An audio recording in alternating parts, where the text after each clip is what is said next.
All right, let's hear from the state. I'll give you the same 30 minutes.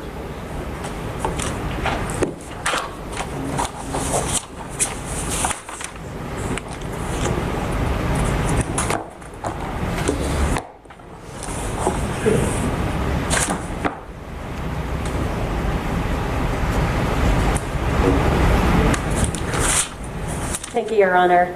And with the court's permission, I would like to yield 5 minutes of my time to allow the interveners to. I don't want to hear from the interveners. We've got all the briefs. This is a time-sensitive matter. Ergo, I'll only hear from one set of attorneys for the primary movements and respondents. Okay, that's fine, Your Honor. Right. Thank you. As Your Honor stated at the beginning of this hearing, the sole issue before the court is a narrow one: whether Georgia law permits counties to hold advance voting on Saturday, November 6th for the Senate runoff election. Now, to be entitled to preliminary injunctive relief, there are other factors that plaintiffs have to satisfy, but as far as the merits of their claims are concerned, that is the sole legal claim that they raise. And again, this is a legal issue. It's not a policy one. The issue is, what does Georgia law require? And the Secretary of State's office provided guidance to county elections officials on the legal requirements for advance voting. This guidance was not a decision that the Secretary made based on his discretion. It was not driven by politics. It was not intended to advantage or disadvantage any particular candidate or political party.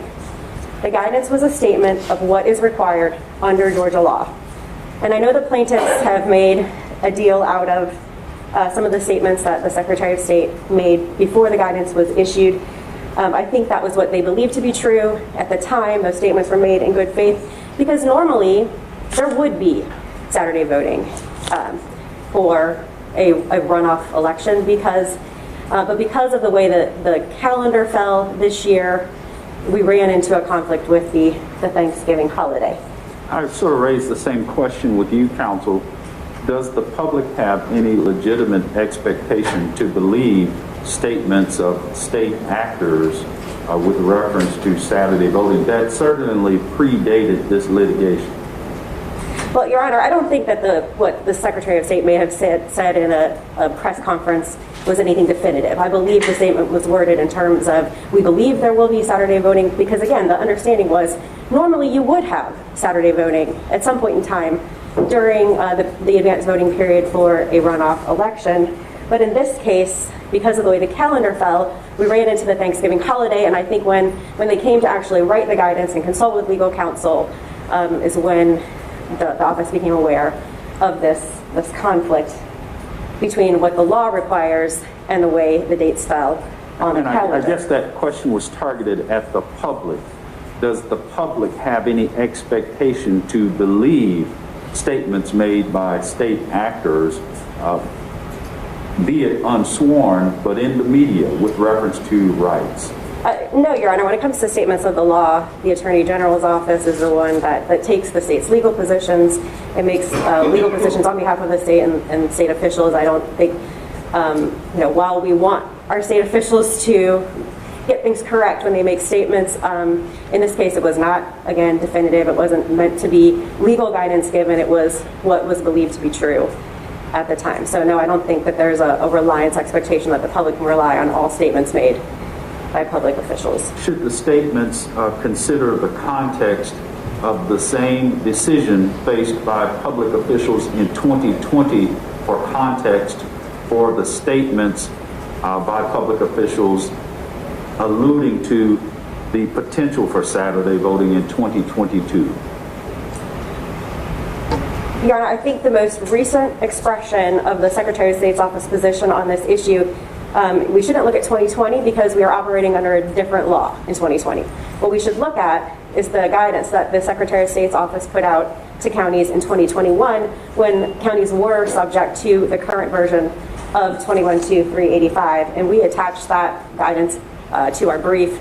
It was given to 5 counties, and it involved a special runoff election for special elections for House seats that affected 5 counties.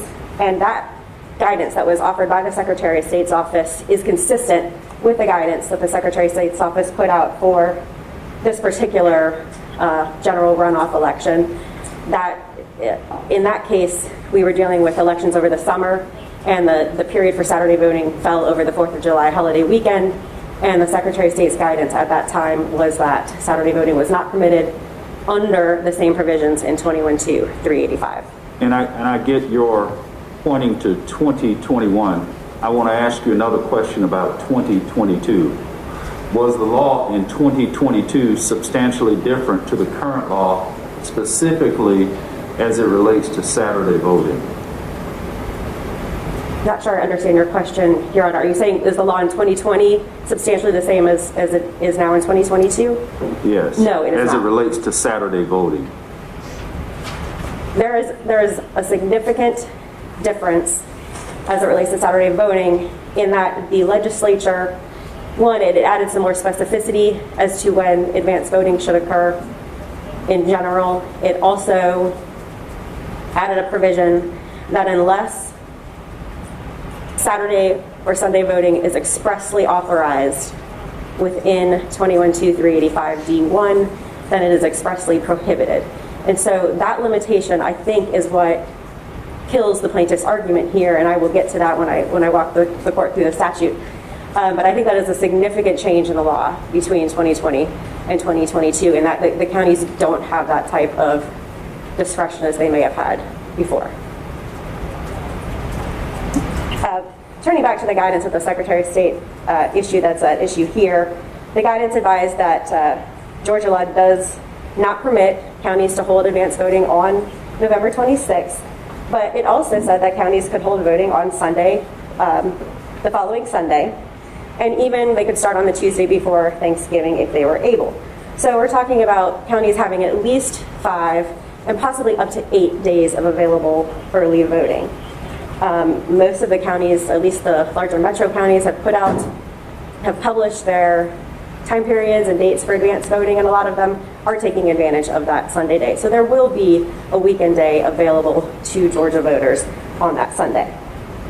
The statute at issue here, 21-385D1, is clear that advance voting is prohibited on a Saturday following a state holiday on Thursday or Friday. And again, as I mentioned, this is it's due to an unfortunate turn of events that the Saturday at issue here, which would normally be available, is not this year because of the way the calendar fell. It's a situation that's unique to this election year. The general election date was much later this year. It fell on November 8th, which is the latest possible date you can have a general election. And so this has pushed back all of the election dates. They're all much later this year. Even the certification date is later. We also had the intervening Veterans Day holiday that pushed dates back further. So the situation here where you have a second Saturday falling over the Thanksgiving holiday is unique to this election year. If we were talking about last year's election calendar, election day would have been November 2nd. And so this same second Saturday would have fallen on November 20th before Thanksgiving. Let me ask you a question about weekend voting, early voting. Does the state consider weekdays and weekends to be on equal par for purposes of the practicality of the Georgia voter? Again, I don't know if my experience is any different. I work during the week, and on the weekend you have more time. There are other Georgians who may only have a limited time off, and that day may be Saturday. What do you say to that? Well, first, Your Honor, I don't think that's an issue that's necessarily relevant here. The issue that is relevant is what did the legislature mean when it wrote 21-385, and what are the legal requirements? It's not really up to me or my office or even the court to determine what the best policy is. That is the job of the legislature to write what the law is according to what they think is the best policy. I will say that, again, the Secretary's guidance does provide for weekend voting, and the statute itself also accounts for working Georgians in that it allows counties to expand the times of early voting on the days that are allowed. So it's not just limited to 9 to 5. Counties have the opportunity and the discretion to expand the time of early voting from as early as 7 a.m. to 7 p.m., just like they do on Election Day. And so that does allow for some flexibility for working Georgians to give them opportunities to vote. Would you agree that within the context of this statutory interpretational question, that this court is permitted to look at the statutory changes to the language of this code section over time in order to interpret the current meaning? Yes, Your Honor. I think it's fair to look at the legislative history to the extent that there is any ambiguity. But I will say that the current version of the statute is the most recent expression of the legislature and their intent. And the primary task for the court is to look at the language as it exists now and interpret it. And while the court can rely on some legislative history, we don't always know what the purpose of certain changes in language is if it's not clearly expressed in the bill. So, and I agree with you. The meaning of changes in language may be indecipherable, but what about the inclusion or exclusion of certain language over time? Doesn't that add context?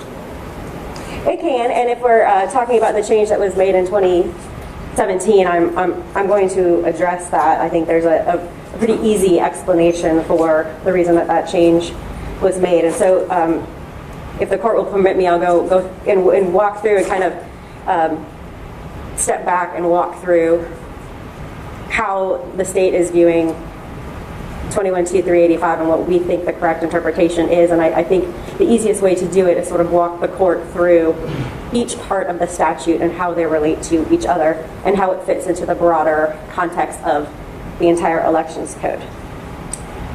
We think the fundamental flaw in the plaintiff's interpretation is that it rests on the premise that a runoff is not an election. This is simply wrong, and it misinterprets how these terms are used in the elections code and in the Georgia Constitution. A runoff is an election. So on December 6th, there will be an election for U.S. Senate. It is just a runoff election because the general election did not result in a winner receiving a majority of votes. Now, when interpreting a statute, a court starts with the text. So I'm going to break down the structure of 21-2-385 D1 by its parts. And I'll admit, Your Honor, that this is not the most easily understood statute. It's obviously long, but I think when the court breaks it down by parts, it's clear to see what the legislature was intending to do here. So it's made up of 3 sentences. That is 1 paragraph. And the first sentence states that there shall be a period of advance voting and tells us when that period of advance voting starts and ends. So, and it breaks it down between primaries and elections and then runoffs for primaries and elections. And those have different start times. So they have different start times, but they all end on the Friday immediately prior to each primary or election. So under this provision, that's why we have advanced voting for the Senate runoff election that must start no later than November 28th and must end by Friday, December 2nd. So the first sentence of 21-2-385 establishes a time for advance voting and tells you the duration of the period for advance voting. The second sentence is where the legislature tells you the days of the week and times on which advance voting can occur. Now, there are 3 possible interpretations of the second sentence of 21-2-385. The first interpretation is that the whole second sentence applies to all advance voting, for all primaries and elections and for all primary runoffs and general runoff elections. And this is the interpretation that the Secretary's guidance is based on and what the state's position is. There's a second interpretation, and that's that only the first part of the second sentence applies to runoffs and all types of elections, and the rest only applies to primaries or elections. And there's a third interpretation, which I believe is what the plaintiff's interpretation is, and that is the entire second sentence only applies to primaries or elections, but not runoffs. Again, the state's position is that the second sentence applies to all advance voting, both to primaries and elections, as well as runoffs for primaries and elections. And there are several reasons that I think support that interpretation. The first reason is that the text of the second sentence starts, voting shall be conducted. And there's no limitation on this. So the sentence appears to be a modifier that refers back to the whole advanced voting period that is established in the first sentence. The other reason that the second sentence applies to all advanced voting is because the legislature could have broken it down into two separate sections, just like they did the first section. In the first section, they wanted to delineate between, in the first sentence, they wanted to delineate between the advanced voting period for primaries and elections, and then the advanced voting period for runoffs for those same primaries and elections. So they could have structured the second sentence that way as well, and said these are the days and times for primaries and elections, and these are the days and times for runoffs to primaries and elections, but they didn't do that. And I think we have to assume that that was intentional. And finally, the Secretary's interpretation is also consistent with how these key terms are used and defined in the Elections Code. Now, the plaintiffs say that the legislature only used the phrase primary or election in the second sentence, so they must have intended to exclude runoffs. But I think it's important for the court to note how the phrase primary or election is used in the second sentence. It's not really used as a substantive limitation on the scope of the sentence. What it is more of a reference point, so that when counties are calculating what is the second Saturday and what is the third Saturday, or what is the second Sunday or the third Sunday, you calculate it before a primary or election. And so it serves more of as a reference point than a substantive limitation on the scope. Let me ask you a question about that. Is it a fair characterization that the state, the legislature, the General Assembly, in these statutes have referred to three categories of elections, specifically a primary election, a general election, and a runoff? No, Your Honor, and I think that is, again, a fundamental flaw in the premise of plaintiff's argument. There are not three categories of elections. We don't have primaries, elections, and runoffs in Georgia. We have primaries and elections. A runoff is a continuation of a primary or an election, and that is set out very clearly in both the Elections Code as well as the Georgia Constitution. So that is how the Georgia Constitution views a runoff, as not a separate election, but is a continuation of a primary or an election.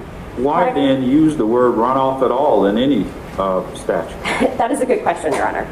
And I think the way it's used in the first sentence of D1 is when the legislature needs to be a little more specific.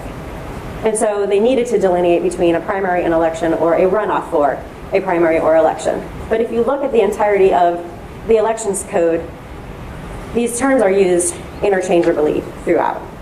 And frankly, most of the Elections Code, when it talks about rules for voting, just refers to primaries and elections. But it's understood that that term incorporates runoffs for primaries and elections because the same rules apply to both types. So we have two types of times when voters go to vote. What is your explanation as to why the General Assembly included the word runoff, given that your characterization is not a separate category of election? Why write it in there? Again, Your Honor, because I think they felt the need to be more specific in terms of the time for the advanced voting period when it comes to runoff elections or runoff primaries.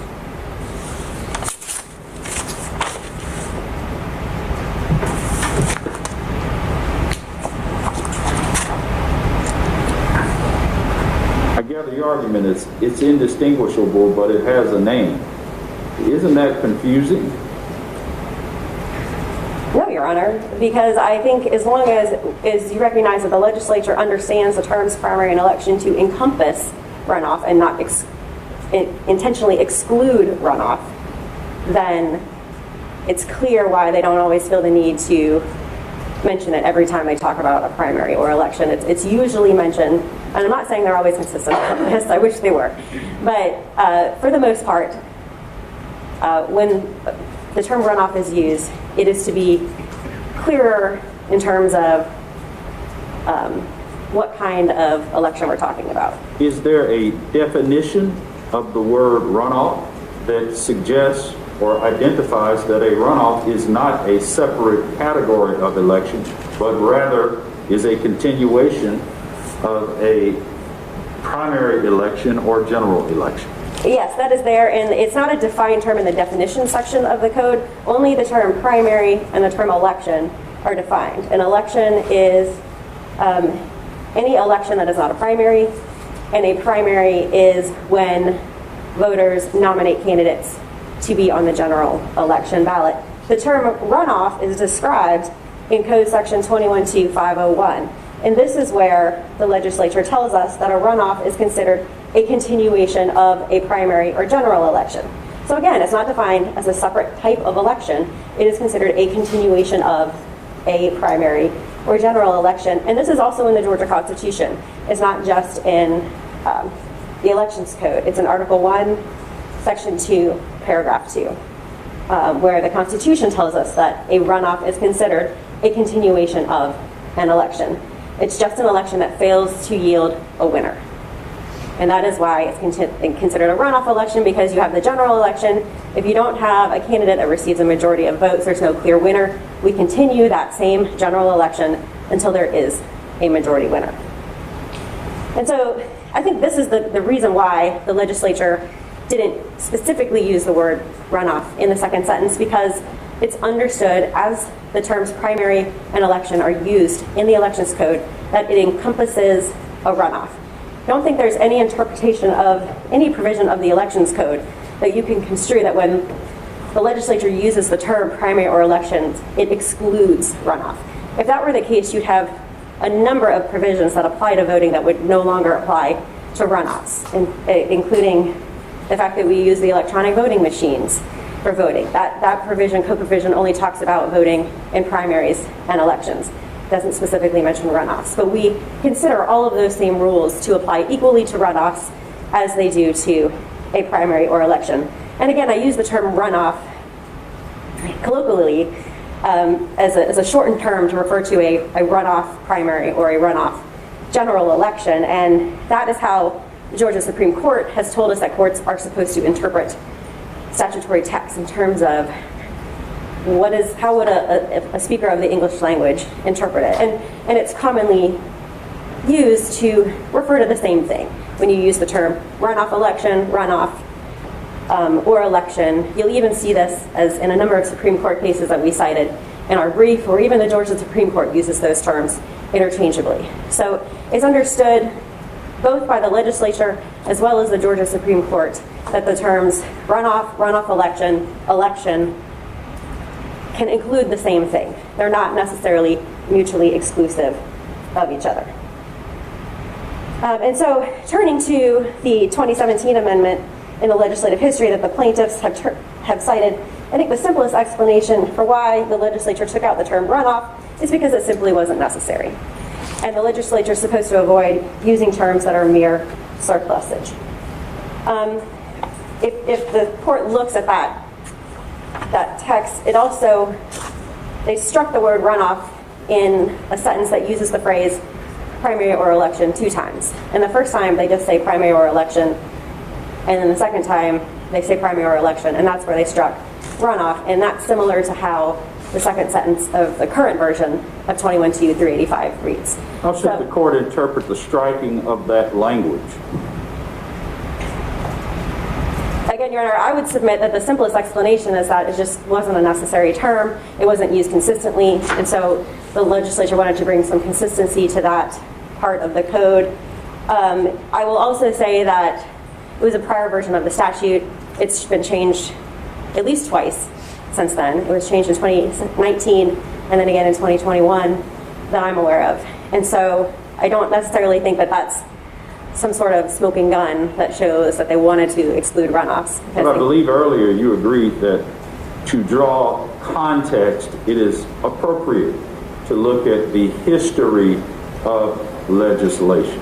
I believe you did. Is that right? It can be, but again, Your Honor, the statute has gone through many iterations since 2017, and I don't think you can cherry pick one change and say, aha, this must be what it means. You have to look at how it changed over time, but that's, we look to legislative history more when we find that the statute isn't ambiguous and we have to go back and see maybe what the legislature was intending at the time. Here, I don't think it's necessarily ambiguous. It's pretty clear from the structure and text of the statute as it's written now what the legislative intent was. I think it's also important for the court to consider that if it adopts plaintiff's interpretation of 21-2-385, what are the consequences? And this is where the third sentence of 21-2-385 becomes very important, because it says that county registrars have the discretion to extend the hours for advance voting and establish additional voting locations, but it also clearly states that voting shall only occur on the days specified in this paragraph, and counties shall not be authorized to conduct advance voting on any other days. So that means if 21-2-385 does not tell a county you can hold voting on this day, it has no discretion to do otherwise. And one of the problems with plaintiff's interpretation is if you say the entire second sentence of 21-2-385 doesn't apply to runoffs, then there's no rules at all when it comes to advance voting for runoff elections.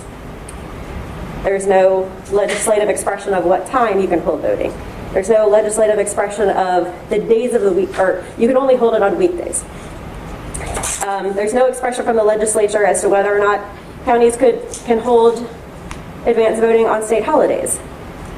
And so it simply defies common sense to say that the legislature wrote 21-2-385 in such a detailed fashion to set out the rules for advance voting, but didn't want any of those rules to apply to advance voting for runoff elections. And the other natural consequence of the plaintiff's interpretation is that it wouldn't allow for any weekend voting at all. Because if voting on Saturday or Sunday is not expressly permitted for counties, it is expressly prohibited. And again, that is the point of the third sentence. So when the plaintiffs argue that counties have discretion to hold voting whenever they want, it simply doesn't hold water in light of the way the legislature clearly said, counties, you have to hold voting on these days and no others unless we specifically allow you to. And so the Secretary's interpretation is actually the most consistent with the legislative intent to allow for weekend voting on Saturdays or Sundays. And as Your Honor pointed out, it's actually the Secretary's, Your Honor asked a question about whether the court should interpret the statute in a way that maximizes voter opportunity and maximizes the amount of time that voters have available to them to go to the polls during advance voting. And it is the Secretary of State's interpretation that is the one that provides the maximum opportunity to voters to go to the polls. It allows for weekend voting. It allows counties to hold voting on Sundays. So you would agree that allowing as many qualified individuals a chance to vote is in the best interest of the people and the government of the state, correct? I agree with that, Your Honor, but again, that's a policy determination for the legislature to make. It's the court's task in this case is to interpret the code section and what it requires. I'm simply making the point that the Secretary of State's interpretation is the one that maximizes the amount of time available for voters to make it to the polls during advance voting. Are you advancing the same position that the plaintiffs advanced, that there is only one reasonable interpretation of this language?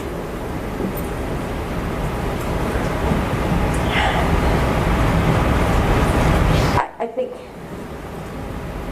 reasonable minds could probably find differences in how the code should be interpreted, but in looking at the subsection as a whole, putting it in the context of the legislative code or the elections code in general, looking at how the terms election and primary are defined, looking at how runoff is defined in the Georgia Constitution, the interpretation that is most consistent with the established principles of statutory construction is the Secretary of State's interpretation. I think that the plaintiff's position requires a lot of underlying premises that are simply defied by the elections code. The court has to find as a matter of law that a runoff election is not an election. And that's just not how these terms are used. It's not consistent with common sense. It's not consistent with the way these terms are defined in both the elections code and the Constitution. So, again, I think, Your Honor, in looking at the whole statute, applying rules of statutory construction, the Secretary of State's interpretation is the correct one and the most reasonable interpretation. When you say most reasonable, do you concede that there are other reasonable interpretations of this statutory language? I think there are other interpretations. There aren't other reasonable interpretations. All right.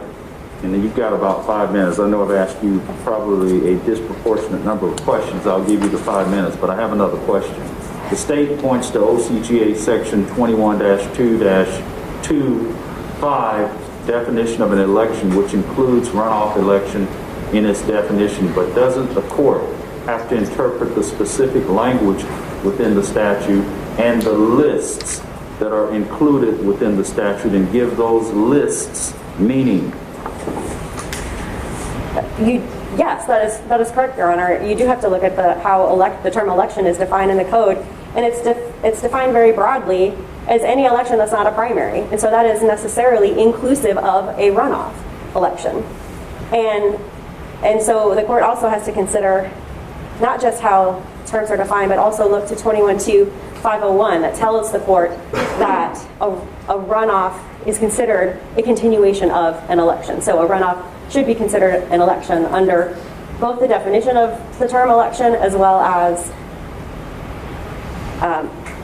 the explanation of what a runoff is in 21-2-501. Let me escalate from reasonable interpretation. Is it the state's position that there is a clear interpretation of this language? Yes, it's the Secretary of State's position.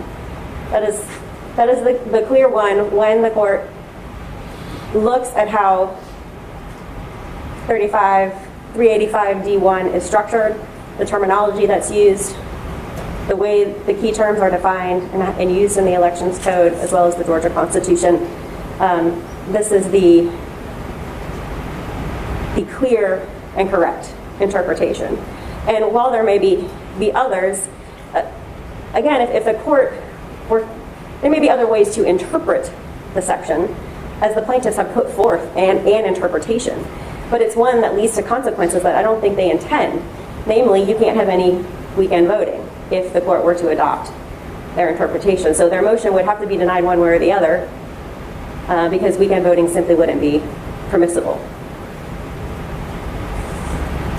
All right. So, and Your Honor, in considering a motion for a preliminary injunction, again, as the state explained in their brief, the state's sovereign immunity prevents the court from issuing a preliminary injunction. It is only until a court were to find on the merits at a trial that the plaintiffs are entitled to a declaratory judgment that the court could enter some sort of permanent injunctive relief necessary to effectuate a final judgment. But courts lack the jurisdiction to preliminarily enjoin the state. I will note that your colleague, Judge McBurney, issued a similar order in the sister song, Women of Color versus the State of Georgia case. That is the lawsuit over Georgia's Life Act. That back in August, Judge McBurney held that the plaintiffs in that case were not entitled to a preliminary injunction against the Life Act because the state had sovereign immunity, and it was only after the court found in favor of the plaintiffs on the merits after a trial that the court issued a permanent injunction. That case is 2022 CV 367796. And in the few minutes that 367796. 367796. Yes, Your Honor. So do you contend that a trial court's order precludes this court from granting relief in this case? No, it's persuasive authority, Your Honor. A Superior Court order is a precedent, but I would submit that I would encourage the court to read the order because I think it sets forth the correct interpretation of how the state sovereign immunity applies. And I have a copy of the order, which I'd be happy to share. I don't need it. If I have a few minutes remaining, To be entitled to a preliminary injunction, the plaintiffs not only have to show that they are clearly likely to succeed on the merits of their claims, they also have to show that the balance of the equities weighs in their favor. And the plaintiffs have failed to show a likelihood of irreparable harm here.